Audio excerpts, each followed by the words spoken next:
How do you go from this to this? That's the power of editing, my friends. You can make the excuse that you can't get a great photo because you don't have a great camera, but the two cameras that I have both been a DSLR that have been hand-me-downs, a Canon Rebel T3 and a Nikon D5500. Now, I'm not a professional by any means. I've kind of taught myself photography by trial and error, mostly error, but regardless, I have just learned through practice, and they say practice brings perfect. So today I just want to kind of explain my editing process mostly, because for the longest time I would not touch an editing software, and that was a huge mistake on my part because I didn't realize how much of a difference just a simple edit to a photo can make, and how much it can improve you as a photographer. And so I don't want to sound pretentious during this video, but what photographer doesn't? Now, I personally use Adobe Lightroom, and this is a program that is relatively simple to learn by yourself. You don't really need a tutorial for most parts. You can just kind of experiment with tools, and that's kind of what I did. And so as far as photography goes, I definitely know that there's a science to what makes a good photo, but I think ultimately it just depends on your preference, your aesthetic, what you're trying to capture for an aesthetic, and in the end, just what feels right. So sometimes taking multiple photos, whether it be a different angle or a different position of the same setting, can give you choices. It can give you options later on, maybe when you're editing, of which photo suits your liking the best, or which suits the setting the best, which creates the best tone. And so I have a couple photos here to provide an example. I have here in Old Fisherman's Wharf in California. Now this is an alright photo. It's nothing special. I mean, these are really beautiful buildings right on the wharf, and they're colorful, but this photo, it doesn't really show a whole lot other than that. I mean, it's kind of plain, to be honest. So what I did is I kind of explored the area to find a better angle. So you see here, I found some sea otters nearby on the rocks, and so I think this photo is a lot better because it adds more to the photo, it's more interesting, and of course after editing it, just bringing out the color of those houses, just making them pop, it looks beautiful, and you got the cute little sea otter there too. Another example of this is the Cypress Tunnel in California. This photo is okay. I mean, it's a beautiful location, but see, my vehicle kind of blocks the tunnel, or the entrance at least, and so it doesn't look like a whole lot like a tunnel. It looks like a beautiful area, but nothing more than that. So in the next shot, you'll see, well, of course, after a bit of editing, that you can tell it's a cypress tunnel created out of the trees, and you get a nice centered image of the vehicle still as well. And I personally prefer this angle for sure. And this is a example of when I was in Thailand. I was trying to capture photos of the people, and preferably the monks with their robes. They just looked really cool. And it's very hard to capture photos of them because, I mean, I can assume they don't necessarily appreciate it, and it was frankly a bit selfish of me to try, but in the end I did capture this photo, and of course after editing, this just looks beautiful. I mean, this is one of my favorite shots.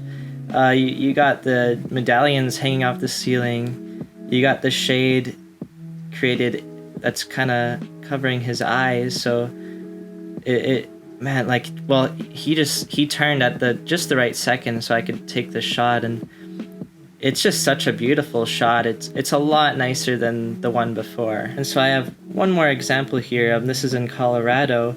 So I parked here for the evening. I actually slept here, but this is a decent photo. You kind of see some mechanical structure here. I'm not sure what that is, but it kind of ruins the shot. It's not very pretty. But, you know, upon kind of finding a better way to park and giving myself a better view, I was able to get this shot, and this is just a beautiful view out the back of the 4Runner. I got the bed set up here, and you still see the horizon and the green mountains, and it's just a beautiful shot.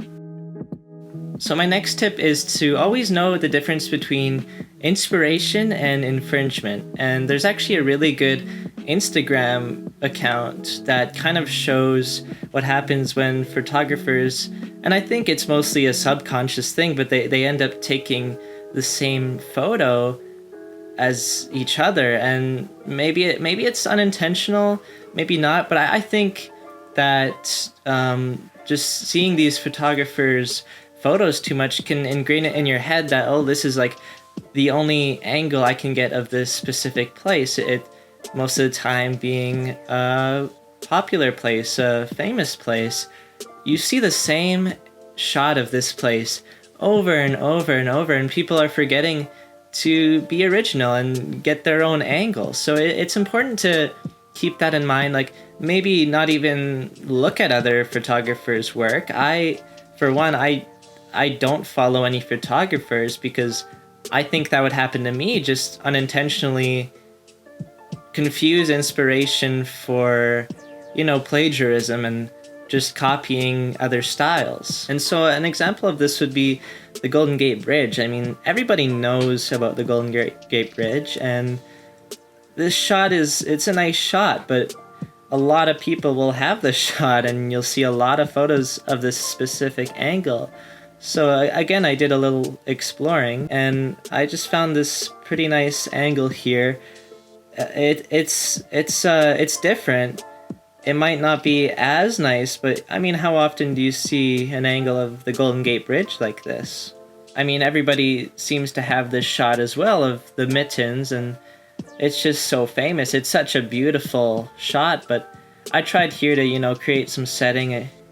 Again, you can see I'm in my vehicle, but it's just not too original. And so I saw this dog kind of walking around, and he was a pretty friendly dog, and I think this shot is just really beautiful. It shows still the mesas of Monument Valley, and it's just such a beautiful place. But here, there's so many stray dogs there. I think this really captures the, you know, like the Wild West kind of feel.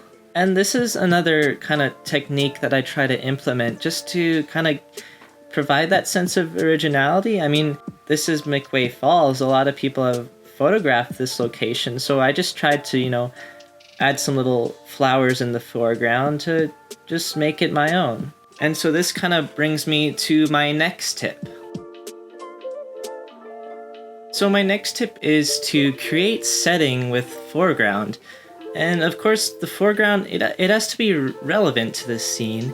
It can't just be any random object that you're kind of putting in front of your main scene. It has to be relevant and either create a sense of space or location or anything like that. So my first example is there's a sea otter swimming here, and I'm in my kayak, but there's a lot of dead space around here that frankly, it's just not interesting enough for the photo, and I think the main focus is the sea otter, right? So with a little cropping, I flipped the format of the image so it's vertical, and as you can see here, I decided to still keep a bit of my kayak in.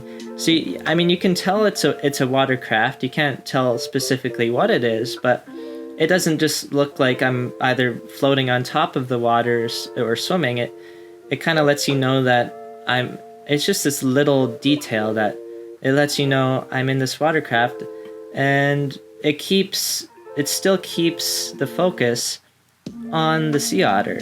And so I think it's important, and not in every single image, but I think to keep in mind that foreground can create a setting, or in this case with this photo, it can create a sense of space, and you don't usually want to kind of crop that out if it does contribute to what you're trying to, you know, create.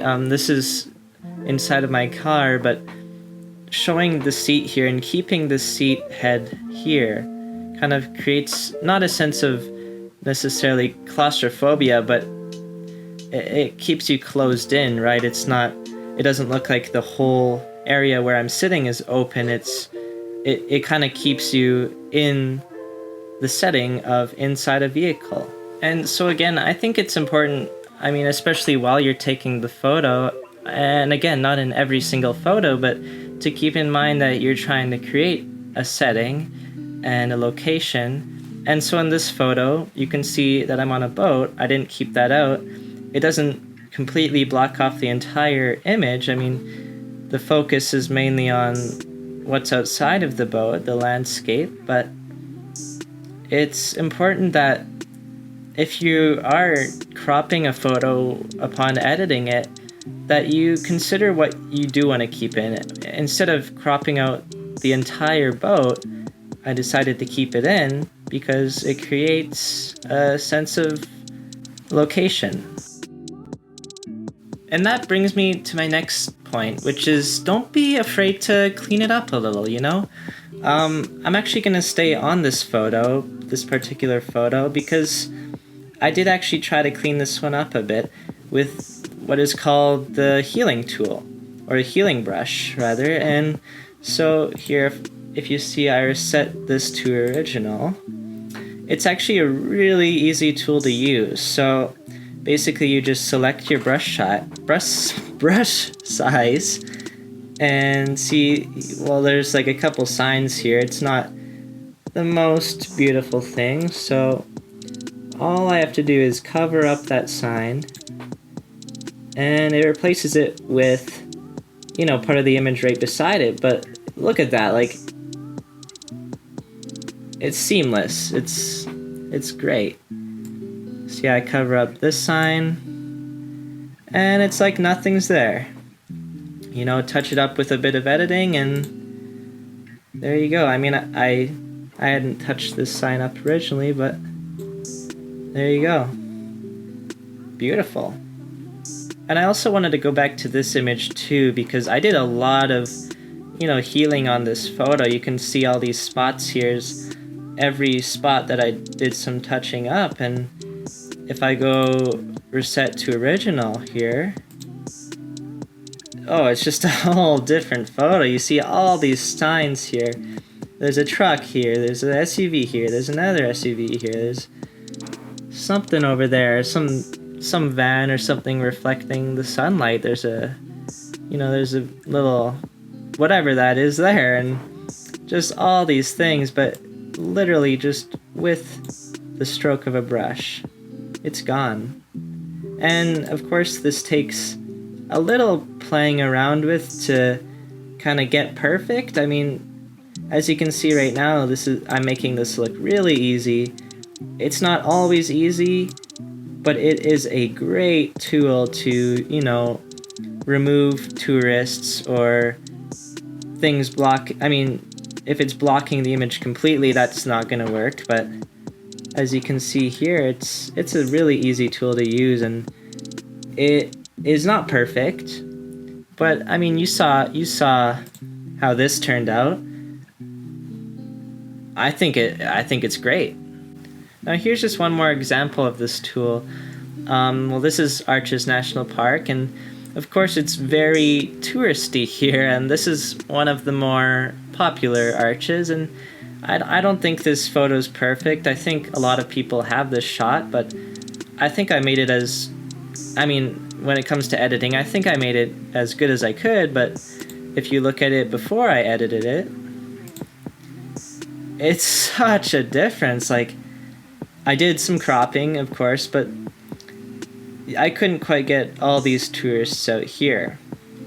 So I did have to play around with this one for quite a while, just because you can see right here, you can still see their feet there, and it kind of looks smudgy. It's not great. And if you make this bigger and, you know, try to remove them in mass, it's not gonna look good, right? It's gonna take something from over here and move it here, and it looks choppy, and it doesn't look great. So this image was actually quite difficult to kind of perfect. You see I had to still remove quite a bit right there, and it doesn't look perfect, but I think honestly I don't think I could have done better with this one. I think it looks considerably better than that. Yeah, that's all the pointers I have for today. I do have a lot more photos and tips I can go through, and I'll probably get that out someday. I don't know. Who knows nowadays? Make sure you subscribe and like the video. Leave feedback. I know everybody says that, but it's actually greatly appreciated. So yeah, make sure you do that, and I'll see you next time.